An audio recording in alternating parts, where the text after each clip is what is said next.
Hello and welcome to Ask the Coach, our fortnightly webinar session where you get to ask your questions of the coach. So over the past 2 weeks, we've been gathering those questions. You'll see we've got 5 in the chat already, but feel free to add your own. I'll explain how this is all going to work in a moment. I'm Angela Cripps, the MD of the Recruiting Gym. We should have 3 coaches with us today. LC, if that is you, Lauren Chiren, and I've invited you on, please accept. We hope that I think you're having a few technical difficulties, but hopefully you'll be in here in a second. If that's not Lauren, LC, we've got someone that's coming on the screen. We've got no idea who it is. That's the type of thing it is. It was her. Yay. We got there. Fantastic. Let's explain how this works then. The 5 questions that are already there, I'm going to get you to vote on those while the coaches are introducing themselves, because you may only have 10 or 15 minutes. This usually runs for about 40, 45.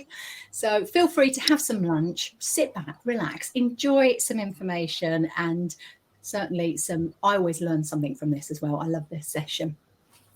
So if you go to Ask the Question Pit, click on the one that you want to push up the list because you want to have that question asked. If not, we'll do them 1, 2, 3, 4, 5. That's fine. And any others that you want to add in. Right. While you're picking your ones that you want, let's go through. Christina, I'm coming to you first. You've been here before. You've done this a lot. Far away. Introduce yourself. So I'm Christina from Green Umbrella Marketing. We are a marketing agency that specialises in social media for recruitment agencies. We're not an umbrella. There's a story there with like the whole name thing. But yeah, I mean, we do all sorts of things, not just social media marketing wise, but that's what I do all day long, and that's what I'm here to talk about. Lovely. And we get to work with you quite a bit. You're our digital media and branding coach in the Recruiting Gym as well. So thank you for all you do for us. Okay, Susan, if you'd like to introduce yourself next. Of course. Hi there, my name's Susan Watson. So I work with professionals. I empower professionals to leave the grind and manifest their deepest desires. So we often feel that there's something more out there. We want more from life, but there's something holding us back. So I'm more of a mindset coach. I'm working with all types of professionals who are sick of the daily grind and just want to break free and live a life of freedom. I'll bet you've been busy in the last 2 years. It's been perfect. And you have got a recruitment background as well, haven't you? So yes, my background is recruitment and human resources. I left human resources, gosh, it must be about 4 years ago now. So I still get some knowledge from that. Fantastic. And Lauren, we've been working together 18 months. I just realised I didn't have your telephone number. I need to get that in my phone. Please introduce yourself. Thank you so much. So I work with organisations who want to become menstruation and menopause savvy. It's so important that we stop, as women, as people who identify as female, we stop putting on a mask and pretending that we don't have hormones that give us monthly cycles and other ups and downs throughout our life cycle. So I work with employers to help them understand why that is such a business savvy thing. And I provide solutions for people going through menopause. And I deliberately say people because we're talking about transgender men, non-binary and women as well. And I think that's really super important just to make sure that, it's really inclusive when we talk about menstruation and menopause. Well, this is the thing, isn't it? It affects everyone. So we'll come more to that with the details. But you also have a course that is free in the Recruiting Gym, Menopause and Your Business, because you've done a lot of webinars for us, especially during National Menopause Week. So we've collated all of those. So if you want even more details on that, obviously connect with the coaches. They've got their LinkedIn profiles there that you can connect with them if you want more information.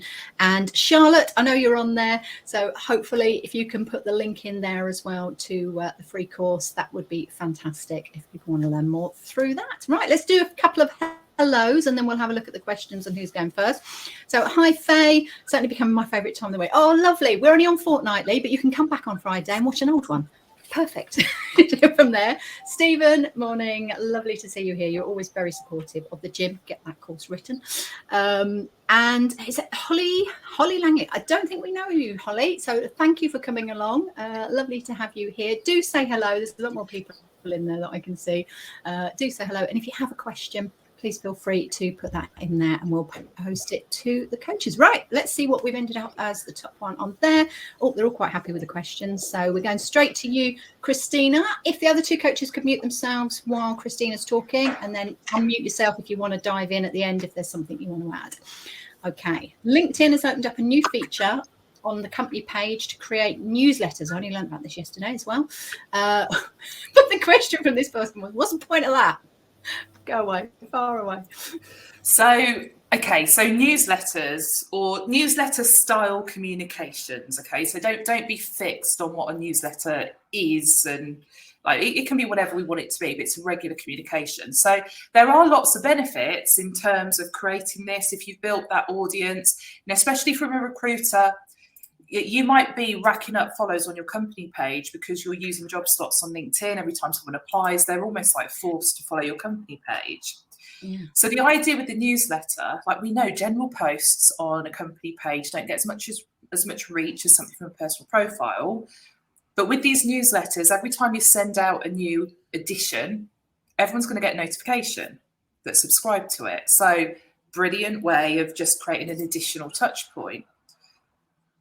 So that's the pros, okay? What I don't want is for recruiters to go, brilliant, let's sack off our email marketing software and just use this instead. Because what actually happens is you don't get that data. So you need to think about how can we use this newsletter feature to feed candidates, clients, passive candidates even, through that back into our databases. So I was talking about this yesterday on our weekly live thing that we do. It's almost like you want a regular email marketing communication that goes out, and I would build that. That is your newsletter, if you like. That's the massive value you're delivering on a regular basis. If you are going to go down the route of doing a LinkedIn newsletter, and I'm not 100% sure whether this is something I'll be recommending because it's only been announced in the last few days. Yeah. But my immediate thoughts are, you don't want that email communication to be like long, like scroll after scroll after scroll. So what would be in there that's maybe lower value, still important, but lower value, that you can kind of move across into a LinkedIn newsletter? The idea being, that's a snippet, but if you want the real deal, come and subscribe here and get it direct from us. So think about how we're moving people through.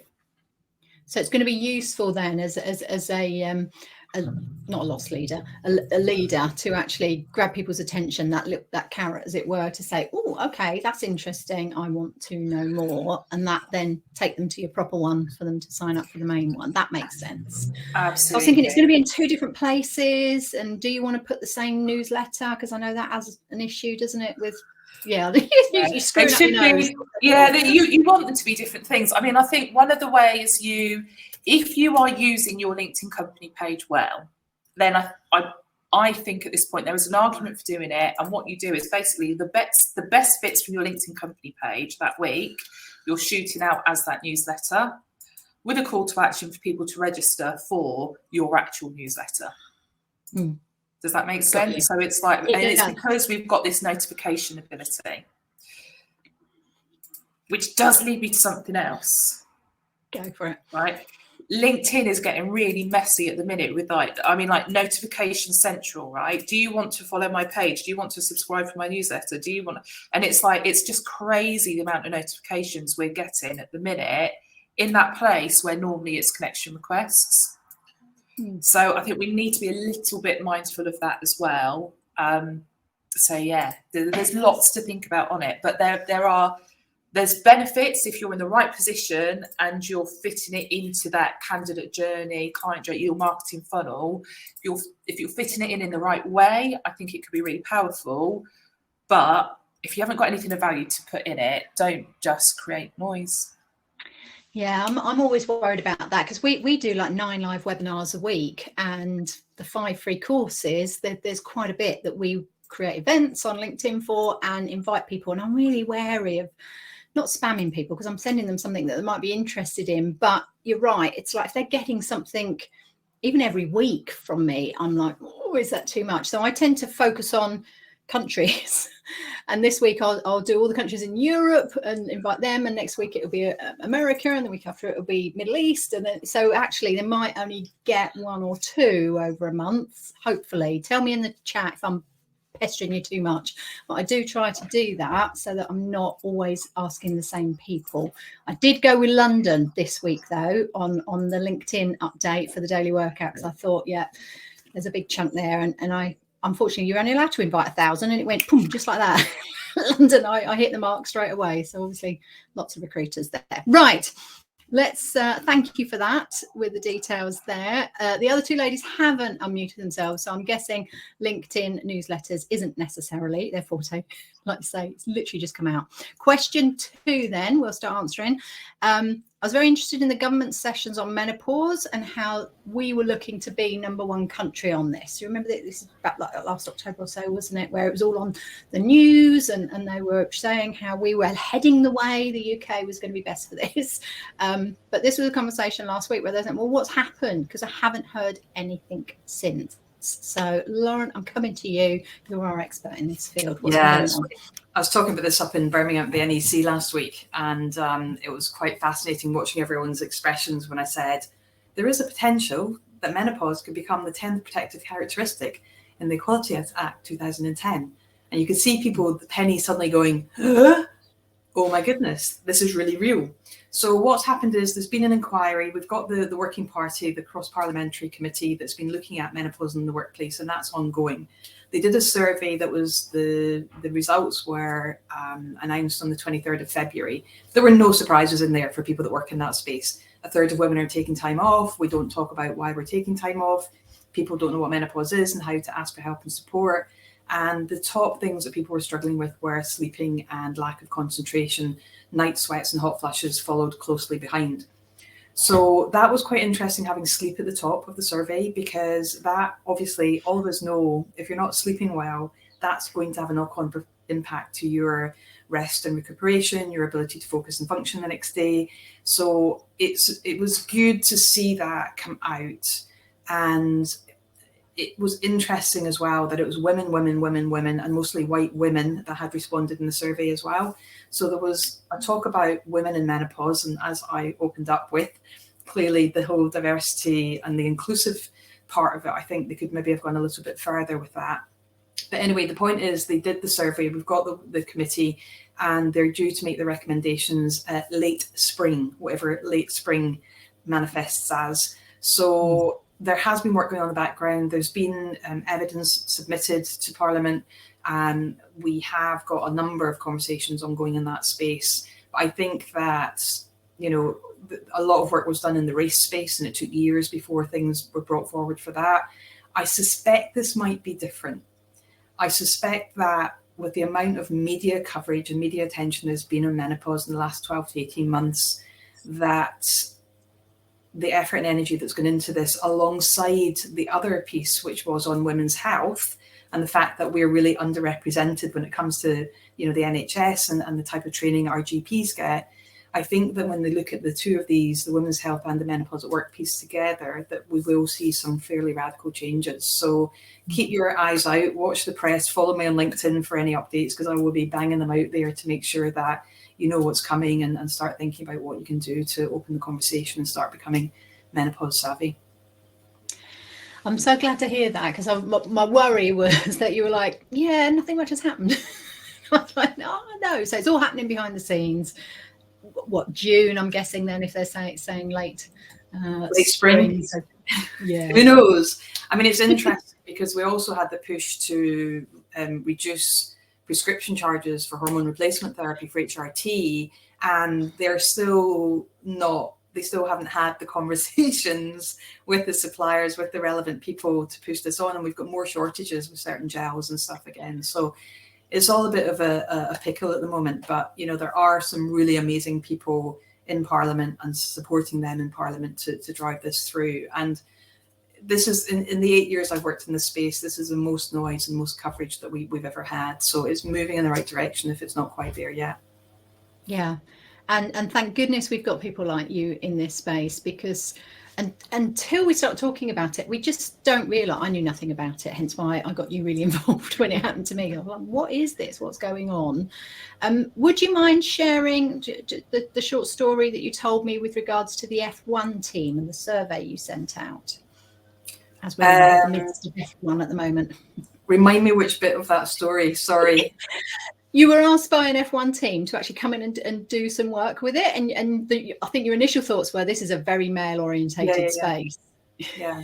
So you sent out a survey to just ask people, are you affected in any way, shape or form? In other words, living here. Yeah, I mean, I traditionally, my background is regulatory and compliance change in financial services. So, you know, the non-sexy stuff, no new fancy products or anything, the stuff that keeps the lights on and keeps the directors out of jail.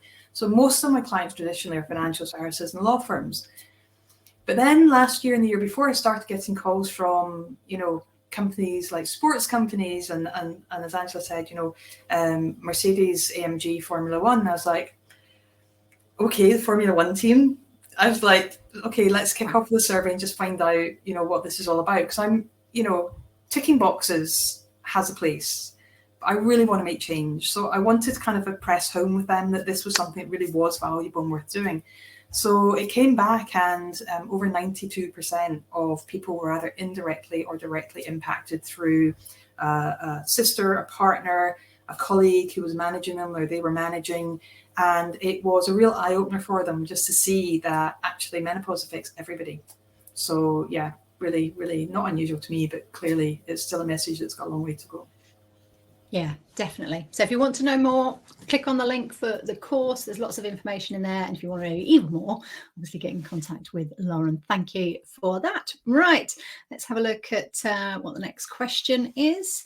Done answering on that one. I have to remember to keep clicking. So if you have a question on here, if you want to go back to one of the old ones, as long as I've kept up to date with it, you could actually just go to where the question starts answering. So do have a look on the ask the question bits. We're spread out. So let's get one for Susan that, number 3, actually. I'd like to spend some time on my own development, but every time I try, something happens in the business that takes priority and gets lost again. This was a conversation I had a couple of months ago with someone, and then it came up again last week with an MD of a company. What am I doing wrong, or how can I make myself first for once? Because we know the business is important, but so are they.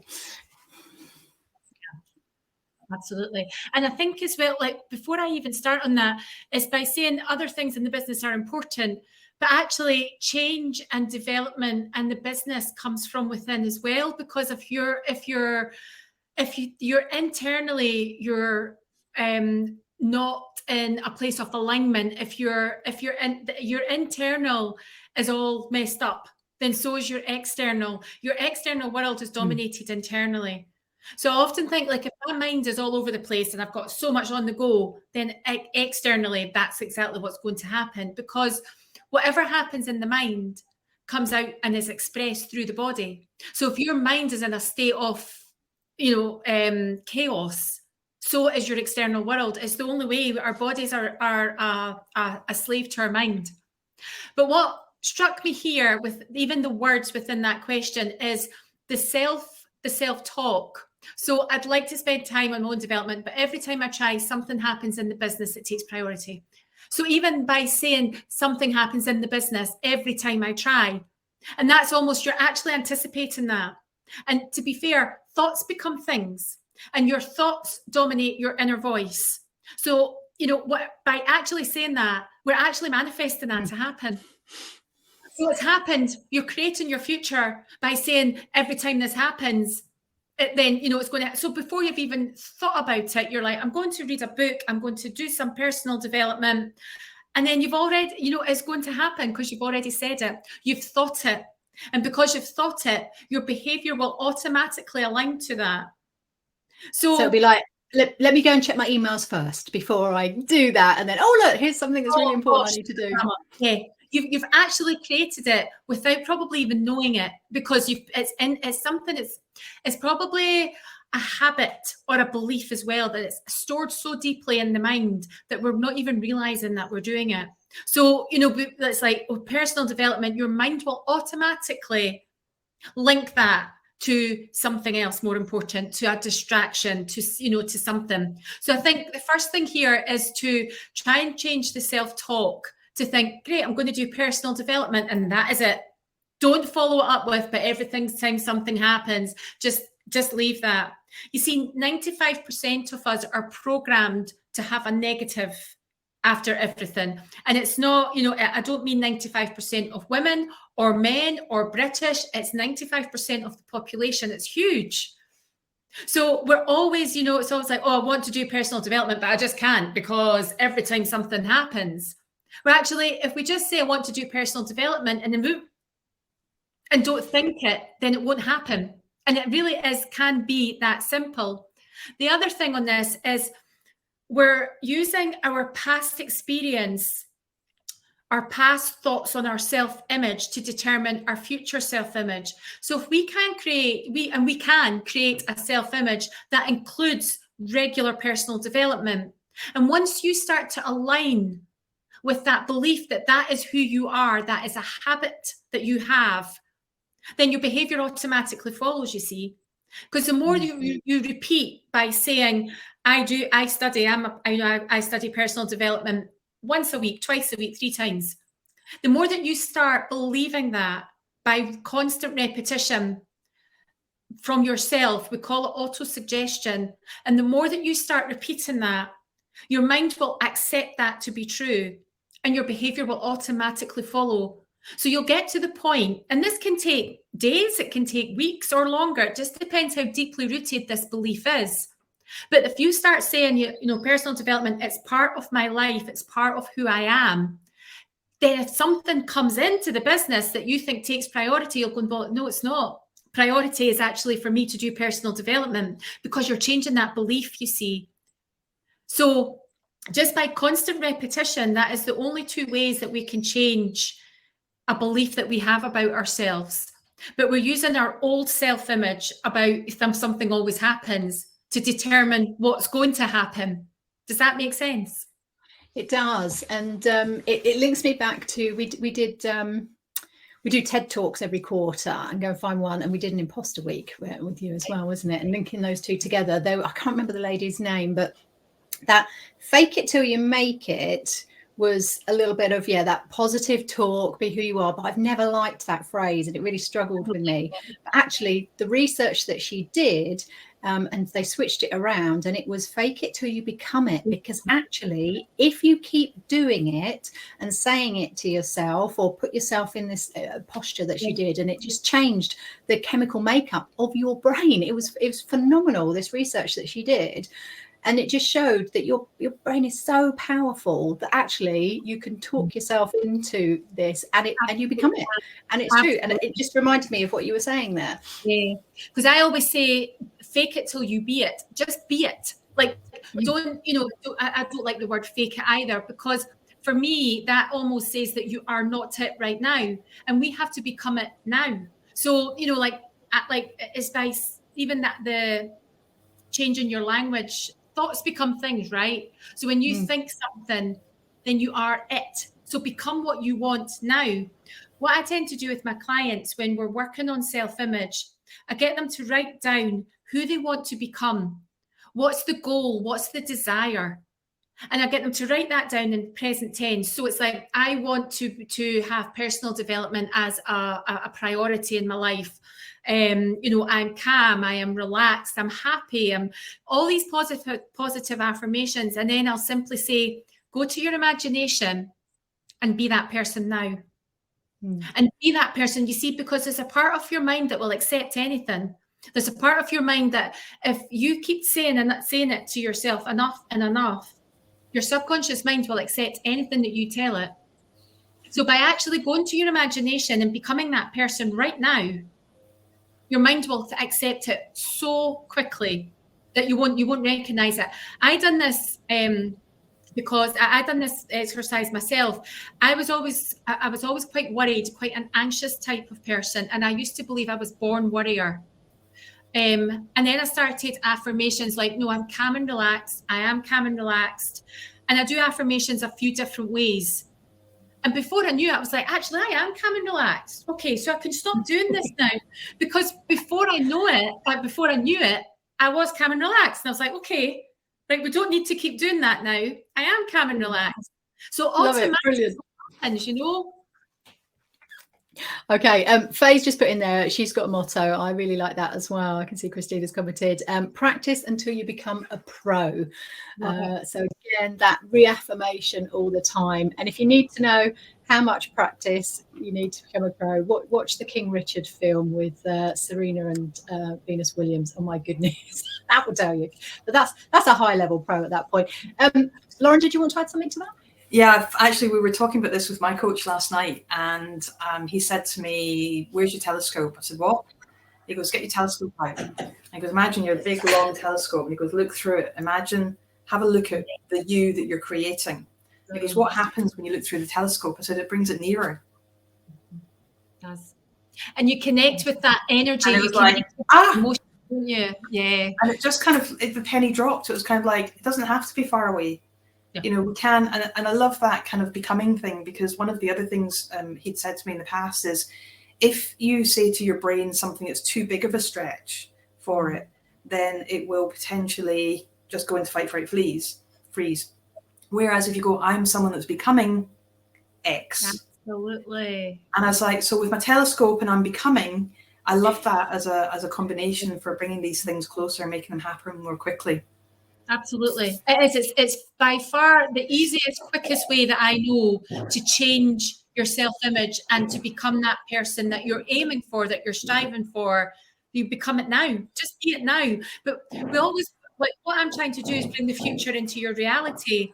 The majority of us bring our past and make that our present and our future, because we want to keep bringing the past up.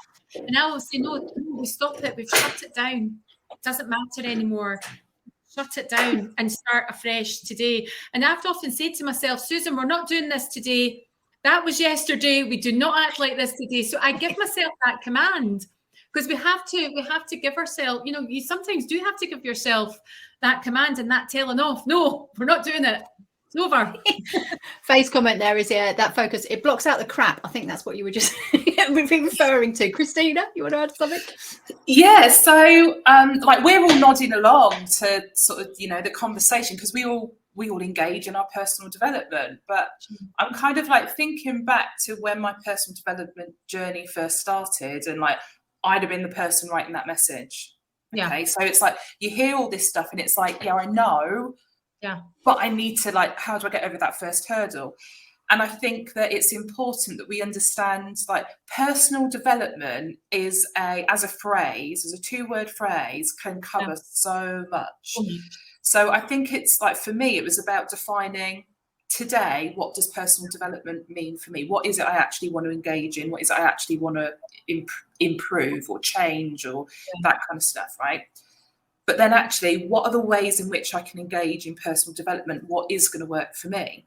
Things like reading books, listening to podcasts, that sort of stuff, that was really easy for me to bump, because the commitment on that is pretty low. Yeah. You know, we haven't got to make a massive amount of investment in that. So it's easy to bump it because of something else popping up.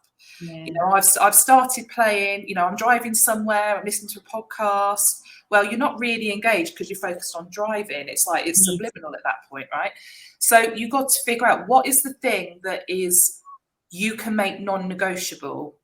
Mm-hmm. What's the thing where you have, it creates a level of commitment you can't back out of, or a level of accountability you can't back out of? But for me, it was attending events. If I was booked on an event and I paid to be there, doesn't freaking matter what happens on this little device in my hand, I'm there. Yeah. You know, and so, like, for me, it really, personal development, I was always having this battle trying to get in a place where I could show up.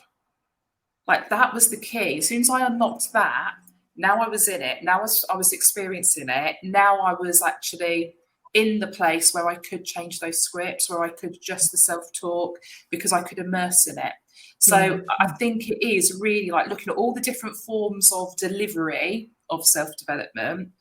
What can you make non-negotiable for you? I think that's step number one. Once you've done that, then you, like, to be honest, it's you know, I'm struggling to find a comparison to make that is going to be like, you know, not going to get me booted off, but it creates an addiction. Like once you crack that very first thing, once you crack, you're like, oh my God, I want more of this. And more, absolutely.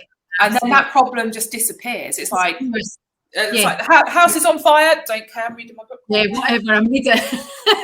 You see, I get up at 5 o'clock every morning. Now, if you had said to me 2 years ago that I was going to get up at 5 o'clock every morning to journal, to read, to listen, I'd have been like, nah, I can't see that happening, sweet pea. That is not going to be me. But now I'm like, great, I'm out of bed. What am I going to learn today?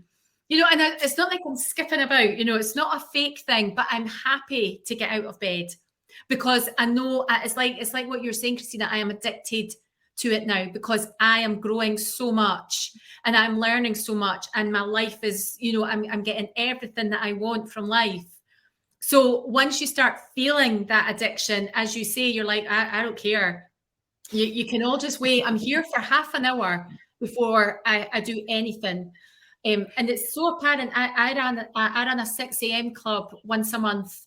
So for a week, I invite people onto this and to experience what I do in my study.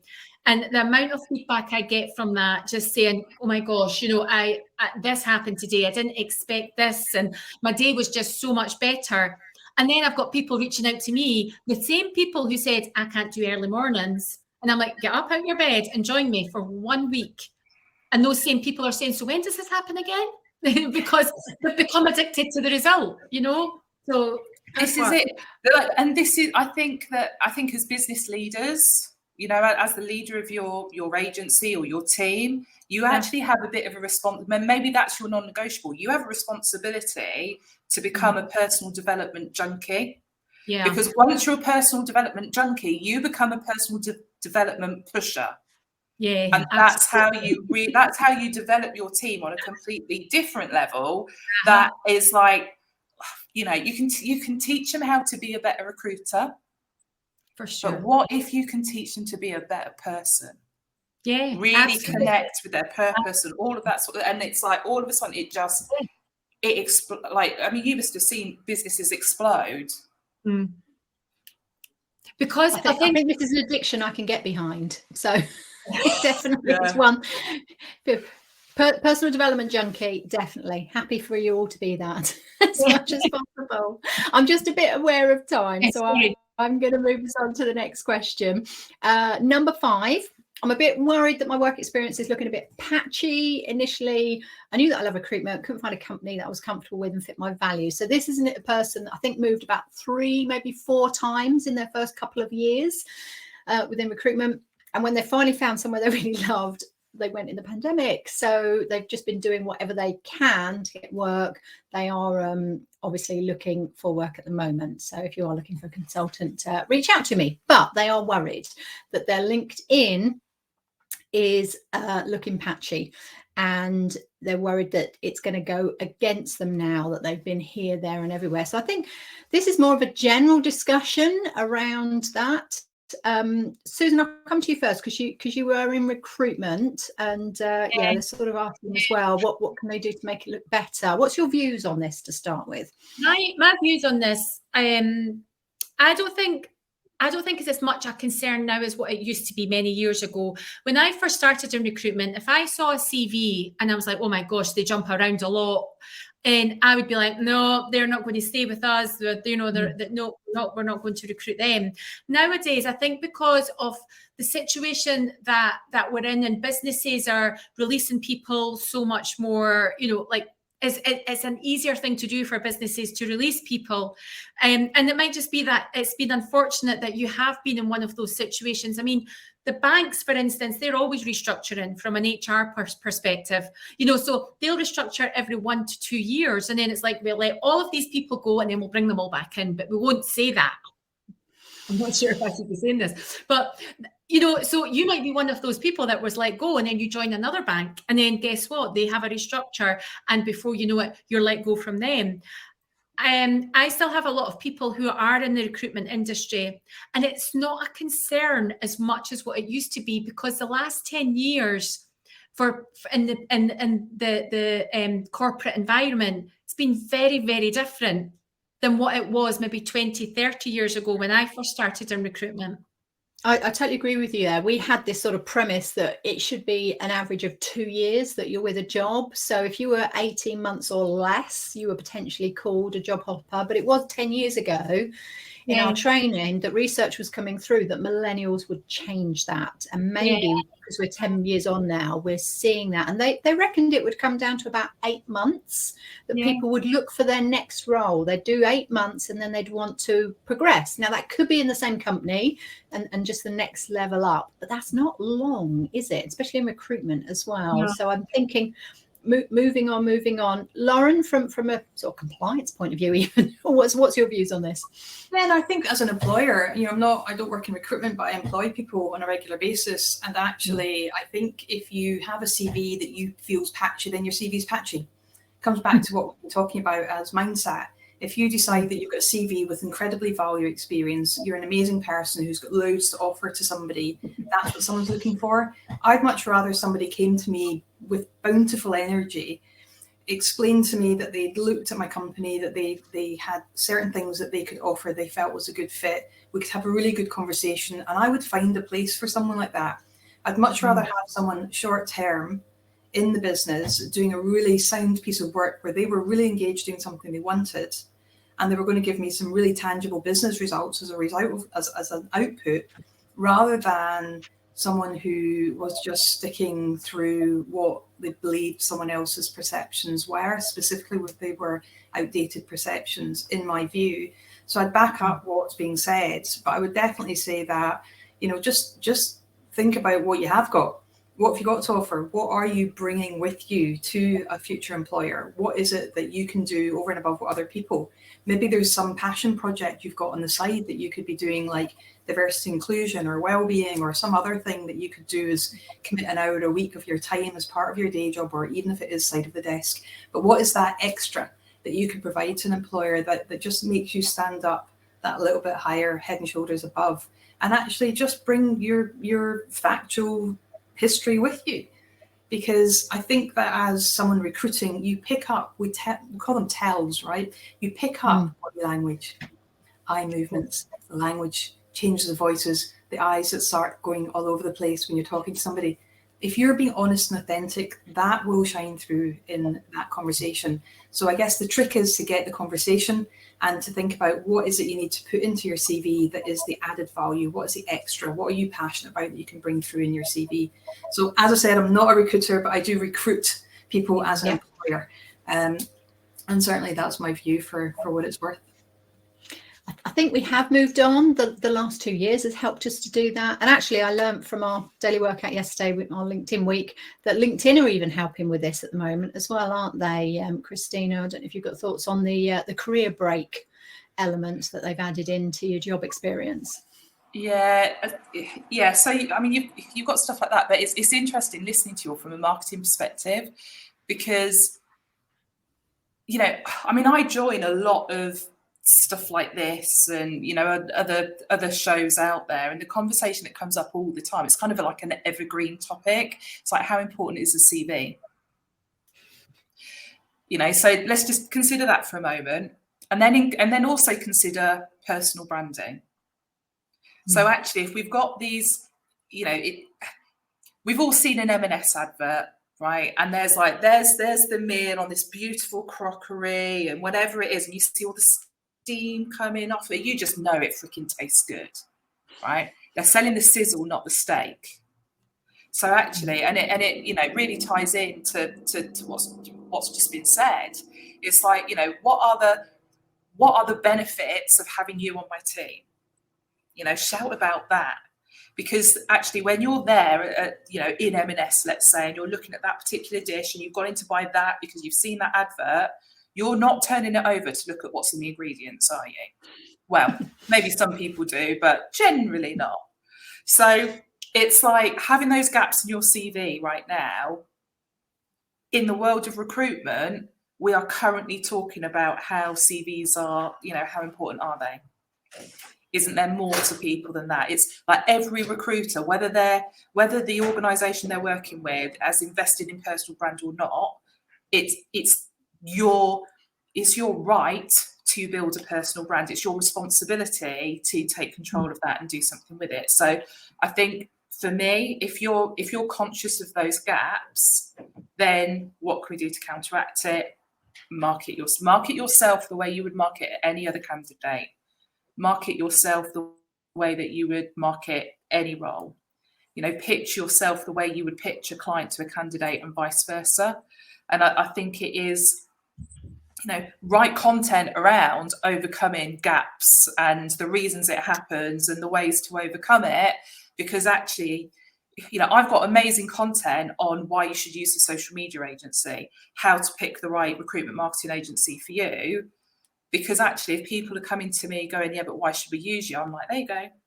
Why have we got gaps on your CV? Well, lots of people have gaps on their CV.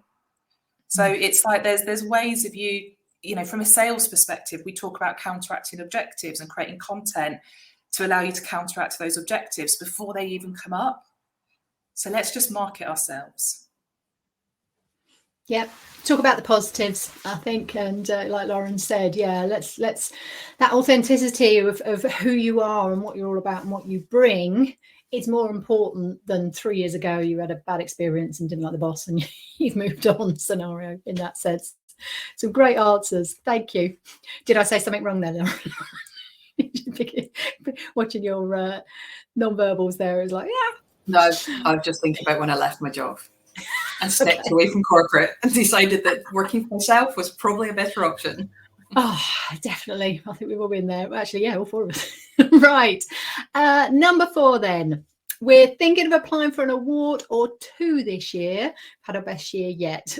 1, are they worth it? And if they are, what prep can we do now to help when we apply? So just a quick hands up. I'm going to come to Christina to answer this first. But have any of you applied for awards in the past? Okay, so just be Christina and me. We'll get your viewpoints if you want to. Same with anyone in the chat. This is our last question. So if you have got a question you want to ask the coaches, get it in now. We'll make sure that you get the chance there. If we don't know the answer, it means I get a coach onto the next one and we put it into that one instead. Right, Christina, awards. Okay, awards are fantastic from a marketing commercial perspective. Awards are brilliant. It's credibility, isn't it? So all day long, yes to awards. It's fantastic PR opportunity. There's just massive amounts that you can do with them. From a personal perspective, I love awards that in themselves are credible. I have zero time for the types of awards where you only win if you're the sponsor and you've bought 2 tables, and it's like it's that it's like the BS awards. I have a massive problem with, because it's like literally we could have 100 awards. We've been in business for 12 years. We could have 100 awards by now, and it's just about how big a check you're prepared to pay to get it. It's like, it's like, write the figure down. Is it enough? Push it across the table, and we can have Awards Central. There are also a lot of awards out there where it's like, we're just patting ourselves on our own back. We're high-fiving ourselves, and I'm not a fan of those either. But there are some awards that are 100% legitimate. And the way that they've been put together, the way that they're judged, the criteria, because it's not just about you spending some money to do the application. It's like anyone could nominate you. So there are some awards that, and because they're ethical, they probably don't get as much. Like maybe not everyone's as aware of them as they should be. Well, let's give a shout out then. There's 3 award panels that I've been on over the previous years where there was a lot of work that went in with the judging panels to actually come up with who was the winner. So the first one would have been applying to the APSCO Awards 10 years or so ago. Oh my goodness. And you have to sit on a table with 10 experts and tell them why you should win this award, and they were all asking you questions and everything. So definitely one, if you win an APSCO award, that's definitely worth it. Talent, which was Recruitment International, again, had to go through lots of cuts and chases to be able to get to who's going to be the winner on that one. So I think the Recruitment International Talent with an I, as it is now, they're definitely worth winning. And we had Stephen on here last year as part of the Nora's. Yeah, that's the one. That's the one I was thinking of, actually, where I just don't think enough people know about it. The National Online Recruitment Awards. So if you have an online presence, then you can be nominated for that, and other people can nominate you. There were 500 odd companies that we had to go through and whittle down in all the different categories. So luckily it was all shared around. But yeah, there was a few hours of work for that. So if you won one of those as well. So we'll put those links into the thing. So the APSCO Awards, the Talent Awards, and the Nora's. My experience of being on the other side, I can definitely vouch for those. If you know and you've actually applied for awards, please do share, because we'd love to do, maybe we'll do a blog and an article on awards and are they worth it, and give a shout out to the ones that we know. It's a really stringent process to be able to win it. It's not about the money. I think that's a nice positive to finish on there. Look at that, 45 minutes, 55 seconds, nearly got it. Right, thank you, ladies. Really enjoyed today. Some great discussion and some real help as well for people. Obviously, this is here, people can come back. We'd love to have you again in the future. I think I'm booking for August now, actually. We've got loads of coaches that love being part of this, which is wonderful, nice and easy for me. But do share your questions. The events are on LinkedIn, so if you want to send a question for a coach, feel free to do that. You can email me, angela@recruitinggym.com as well, or just post it in here, because there's the next 6 in here already booked. So feel free to add a question, we'll find it. Lovely. Have a wonderful weekend, everyone. Is anyone doing anything really nice? I'm thinking of going to the seaside. Lauren? My son's got COVID, so I'm probably not going anywhere. Well, keep away from him, but yes, look after him. Christina? It's all about pampering. It's a me day on Saturday, so I get my hair done, having my face peeled. Don't know what is going on, but I've been invited into Dior in H Beauty in Milton Keynes, so I'm having this beautiful treatment done. So I'm like, and then Mark from our team is in a band, so a couple of us are going to go and hang out in some dodgy pub listening to that Saturday night. So yeah, it's Saturday is a me day. Yeah, that's it. I look completely different. I doubt it. You're beautiful anyway. Susan? I'm going for afternoon tea tomorrow with a friend. So, and I think we'll have champagne with that. Definitely. So again, a bit of a pamper, but in a different way. You deserve it. Well, it's Mother's Day on Sunday, so all those mothers out there as well, I hope you get pampered. Fabulous. All right then. Have a wonderful time. Great weekend. We'll see you again back here in a couple of weeks. Bye. Bye everyone.